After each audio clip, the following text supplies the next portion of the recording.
পুরনো দাবি নিয়ে ফের নতুন করে আন্দোলনের পথে ব্যাংক কর্মীরা।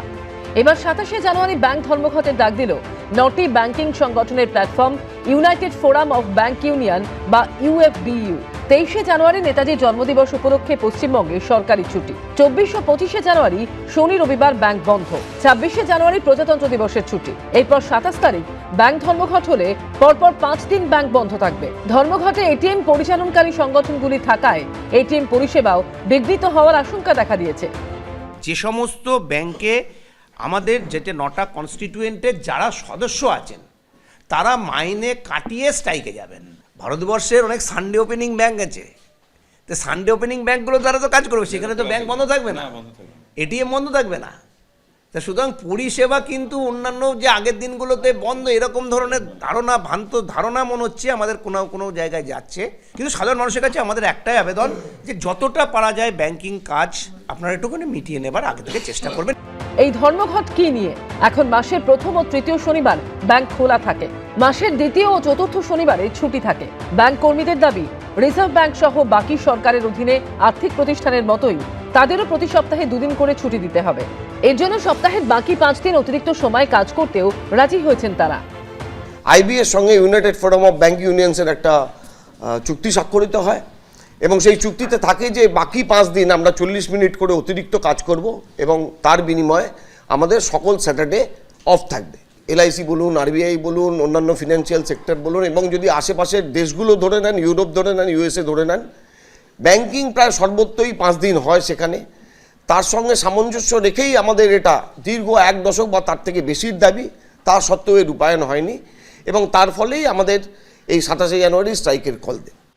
ধর্মঘটের আওতায় রাষ্ট্রায়ত্ত ব্যাংকের পাশাপাশি রয়েছে বেসরকারি ব্যাংক, ফরেন ব্যাংক, কোঅপারেটিভ এবং রিজিওনাল রুরাল ব্যাংকগুলিও।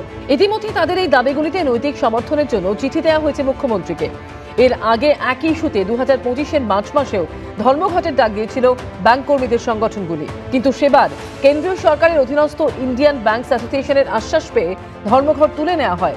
10 মাস পরেও কোনো পদক্ষেপ না হওয়ায় ফের আন্দোলনের পথে হাঁটতে চলেছেন ব্যাংক কর্মীরা। অরিত্রিক ভট্টাচার্যের রিপোর্ট, এবিপি আনন্দ, কলকাতা। বড় বড় চোখ, নরম মুখের আদল, এক্কেবারে যেন ছোটবেলার সেই পুতুল। এবার সরস্বতী পুজোয় প্রতিমার এটাই নতুন ট্রেন্ড। প্রযুক্তি আর কৃত্রিম মেধার যুগে তাল মিলিয়ে বদলেছেন বাগদেবীও। সোশ্যাল মিডিয়ায় এখন নতুন ট্রেন্ড কিউট সরস্বতী, তাতেই গা ভাসিয়েছেন 8 থেকে 80। পটুয়াপাড়াতেও এই কিউট সরস্বতীর চাহিদা তুঙ্গে। এআই জোয়ারের জল এসে পৌঁছলো কলকাতার বিভিন্ন পটুয়াপাড়ায়। পটুয়াপাড়ার নতুন ট্রেন্ড কিউট সরস্বতী। চাহিদাও আছে, খুব চাহিদা আছে, আরো চাইছে।